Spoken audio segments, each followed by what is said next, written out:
And I'm Angela Green. Thank you for joining us. It is a first alert weather day in our county's 4-hour viewing area. Let's take a live look out in Greenville. Flurries started coming down around lunchtime tonight in what usually is a quiet neighborhood in Chocowinity. Shortly after 5, sheriff's deputies arrived on the 100 block of Highway 33 for a meth lab. WNCT's Josh Birch was at the scene. And Josh, this really could have been a lot worse than what it was. The news of Mir's death sent shockwaves across the world. Tonight, we're looking into the impact he had on the city of Greenville and those living here in the East. And we're also taking an in-depth look at mental health, depression, and suicide prevention resources in your area. We start with the tremendous impact Mir had, not just as a record-breaking BMX rider, but as a valued friend in the Greenville. WNCT is celebrating STEM teachers, and this month we're at Richlands High School. Our honoree has a long list of accomplishments, and she's far from finished, making an impact on her students past and present. If these programs are so successful, why do we have a problem? It's always going to be, it's like a question.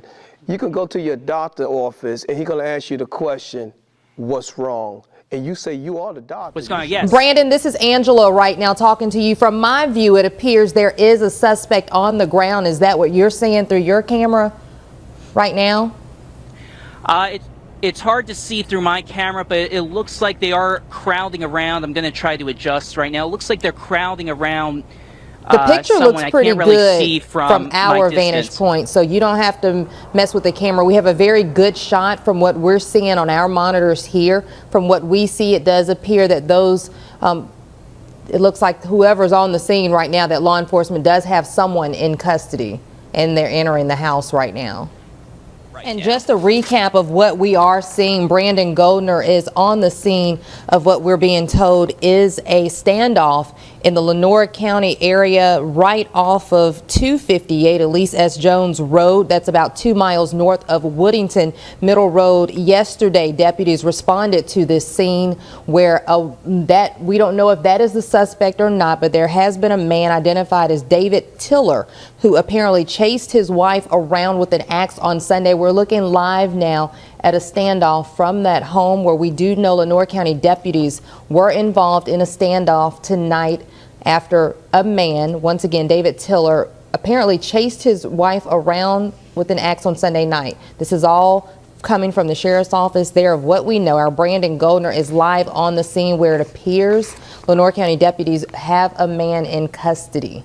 This all happened around 6 o'clock today. It began rather at 6 o'clock today. We're going to continue to follow that story. If anything else comes out, Brandon Goldner, we will come back out to you. Just keep in contact with our crews. In the age of digital technology, your personal information can be breached, it seems, at any time. In North Carolina alone, the state attorney general's office reports since 2005, hackers have affected more than 6.5 million of us. That's 70% of residents in our state.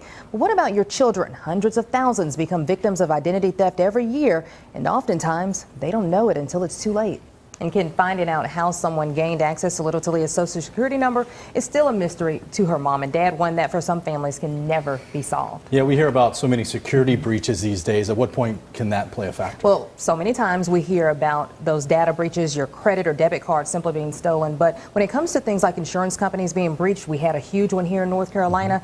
That's when your family's, entire family's information can be breached. You have to think about it. Yeah. You list your beneficiary information, and that means your child's social security number. As a parent, though, what do you do if you find out your child's ID was stolen? Do you contact the police? What do you do? Yes, it is a felony. That's the first thing you want to do. And then the next thing you want to do is just start looking out for pre-approved credit applications in your child's name. If that starts showing up at your house, something is seriously wrong. Now, you can go to our website, WNCT.com, to get more information on the 3 credit bureaus, and you can learn the steps to start protecting you and your child. Follow Dante Jones and myself on social media. You know there was a bet going on for the Sugar Bowl. Well, we know how that turned out. You gotta wear it? No, but if you watch. Is that no or no? No. Okay, Dante. Good you job. won. Nice job. I think you're Ohio supposed State to wear is the it. best. You gotta wear it. Put it on. We're going to put it on, and we're going to take pictures and post it. So make sure you join us and follow us. Congratulations, Dante. Ohio State. Good. The Buckeyes. The whole state of Alabama was crying. Yeah, we were. Yeah. We lost pretty bad. So, Dante, I got you something. It'll be on your desk for you in the morning. We have team coverage starting with WNCT's Angela Green. Angela. Yeah, Ken, we were told Hillary Clinton's stop would be short and brief, but her stop here was anything but brief. She spoke for about 30 minutes, tackling almost every issue on the campaign trail this season. Everything except for that scandal involving her controversial email server and the new FBI findings. Now, Hillary Clinton's appearance comes at a crucial time, her first stop in the East this campaign season, and that was important to several people that we spoke to today. We continue our team coverage. WNCT's Zora Stevenson joined me now. Zora, you spoke with one group who says Clinton's visit here is just more than a stop in the East. And Mom says opportunities like this are the perfect way to learn. And it is, and a lot of people getting that historic feeling today. As you can probably see behind us, they are wrapping up, but this is definitely a day that everybody here in Winterville will remember when Hillary Clinton made a stop here. Thank you, Zora. Now, GOP candidate Donald Trump also stopping in North Carolina to drum up support before Election Day. He's heading to Selma as we speak for a rally that starts at 7:15 tonight. Earlier, he stopped in Concord. The Republican candidate said he feels confident in the race. Trump tried to remind voters of the controversies the last time the Clintons were in the White House. He's making more pushes in the Tar Heel State before Election Day. The nominee is making stops in Wilmington Saturday and Raleigh on Monday. Now, Trump's running mate is also making his way to Greenville tomorrow. Mike Pence is holding a rally at the Rock Springs Center at 2. The gates will open at noon. It is his second stop in our area in less than a week. You can head over to our website for details on tickets. Now, of course, Ken, we will be following all the campaign stops and the latest developments here in the East as we get closer to next Tuesday, Election Day. Live at Pitt Community College in Winterville, Angela Green, 9 on your side. You don't think about stuff like that until it actually happens to you. Victoria Artist is a mother of 4 young children, and just like any other parent, she has her worries. Their safety and how I bring them up and raise them. But back in March, a new concern came up when her oldest daughter fell victim to a thief. It was initially her dad that tried to carry her on his taxes, and they informed us that someone else has carried her and had her social security number. At only 6 years old, Talia's social security number had been stolen, and her family didn't know how, who did it, or just how much damage had been done. I really don't care about who did it. I just want to get it resolved. Sadly, Talia is not alone. Among the 17.6 million Americans whose identities were stolen in 2014 are a growing number of children. In fact, 1 in 40 families with children under 18 had at least one child whose personal information was compromised. The survey also revealed that identity thieves target children because they seldom have the credit histories that adults do, like credit cards, bank accounts, licenses, and financial statements, making it easier to create what they call synthetic identities using a child's social security number with a different birth date to avoid detection. It's an issue that North Carolina's Attorney General's office is all too familiar with. Since identity theft has become a problem, child identity theft has been a problem. Kim DeRuta, the Special Deputy Attorney General, says most families will never know there's a problem until their child is old enough to make major purchases, which in some cases can be more than 10 years after the damage has already been done. If it's buying a car and your child's 5, probably not that hard to show your 5-year-old was not buying a car. But the process of proving your child's ID has been compromised isn't always easy. That's why the state AG's office joined dozens of other states in passing a law that allows parents of children under the age of 16 to set up a protected consumer security freeze on their child's credit. Ideally, you don't want them to have a credit report as a child, but if you happen to check them and you find they do have one, you can freeze that and prevent any further access. For many parents like Victoria, it's only the first steps of a process which could take years to repair. We were shocked, and it was kind of scary because I keep all their information in a very secure place. So my main concern is how did they get to her information. With the help of reality shows, extreme couponing has become all the craze, but new research shows coupon use was actually down 13% for 2015 compared to 2014. For one Greene County couple, that statistic does not include their household in their coupon crusade. They're letting us in on some of their tips, proving that it helps to search high and low just to save. Okay, so remember when last week we got those puffs for free because our 50-cent coupon doubled? Meet Monique Warren. She gives a whole new meaning to the phrase shop till you drop, using a unique skill to shop with as little money as possible. So right now your mentality is, I know I can now get tissue free all the time. She even teaches her skills to others all across the East, and on this day she's giving advice over the phone at no charge at all. So even though they're only 25 cents, your now target price for tissue is nothing, free. So don't buy it all the time. Her secret, extreme couponing, and with her husband Michael and her binders full of coupons by her side, she took WNCT along to show us how the process can work. A lot of times I don't know what I'm buying. I literally walk up and down each aisle. Yes. But planning would save me a lot of money. Yes. But for many of us shoppers, the reality of planning with coupons just isn't there. Don't have the time, and plus I don't like looking at them. I mean, I watch all the TV shows and stuff about people that do it, and I wish I could. I wish I had time. So let's rewind a bit, and before we show you how much we saved, let's show you how to get started. Back at the Warrens' home, you can see the fruits of their couponing labor, literally. It is very addictive. You get a rush just knowing basically that you're robbing the store, but you're doing it legally. It's a constant learning process that Monique says even for her did not happen overnight. When I first started, I basically started out at one store. I learned their coupon policies, practice there. And once I learned that one store, and I was able to get, most of my things, cheap.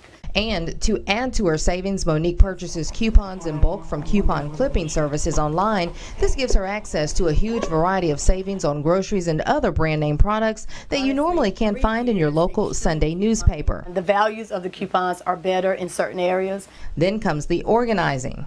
Take my inserts, start clipping and put them in. And then I also start researching online what sales are going to be, and I just match a coupon with the sale. So that's how we handled our first couponing trip. We set a goal of buying 2 different types of juices, a total of 19, and 2 racks of ribs. They were on sale through the free Food Lion MVP card for $1.59 a pound. And with the help of a rain check from a prior visit, a store coupon, and a manufacturer's coupon, we were able to stack coupons for the juices. We're going to do the MVP card last so they can actually see the savings. The savings racked up. Our bill went from $61.10 to only $25.22. Not bad from our first attempt at couponing. So that's about a 55 to 60% savings. All right, so one thing to remember when we talk about savings through extreme couponing, it's not about simply grocery shopping for the week. It's about strategic planning to save on items that you and your family use all the time. So coming up next week, we'll show you how the Warrens have turned their money-saving addiction of couponing into a crusade to help so many others in their community. It's a challenge that Angela and I kind of gave each other. Let's take 2 hours and see who can learn the most about Kinston. I think I had more fun. In part 2 of our challenge, there were no disappointments for me at all, and I'm sure you would agree. Tell me what your interests are and we'll point in that direction. History, nature.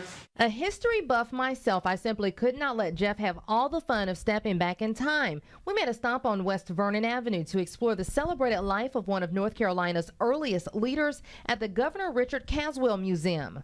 It actually started back in the 1950s as a way to preserve the gravesite of the first governor of the state of North Carolina.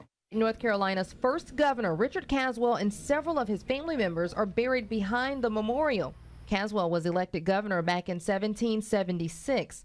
Morris Bass works to make sure North Carolinians know their history and recognize Kinston as the historic place that it is. He does not want any confusion with another first place in the state. Tryon Palace is the royal governor. In other words, that governor was appointed by the King of England. Caswell was elected by the Colonial Assembly, which became the state legislator, and then they are the ones who elected the governor out of their ranks, and Richard Caswell was considered the best candidate. Also at the museum, I was shocked to find the signature of a famous person on display in one of Caswell's law books. We'll fill you in on whose signature is there in just a bit. Not only is it Richard Caswell's signature, but the other famous person. And they look at it and they're like, oh my God, I don't believe that's here. In Kinston. In Kinston. And with the clock ticking, we look for places that would appeal to my 9-year-old son, and that place is the New Sway Nature Park. At the Nature Center, there's so much to do. Live animals, stuffed animals, animals in cages, and animals in the water. Jeff, you're really missing out on this one. Hey! From Oliver the talking African gray parrot Happy birthday. to snakes is the perfect place to see exhibits that include plants and animals native to North Carolina. And right below the Nature Center is what we call the cave. It's very much so like a natural cave. There's more than 12 exhibits, and it's all free to the public. Bobby Cox is the center's director. There's a planetarium and health and science museum, campgrounds, community fishing options. You can even go canoeing and kayaking or hop on the Big Daddy Express for only $1. You want to have a place for your kids to go where they can learn things. Not only that, they can have fun while they're learning.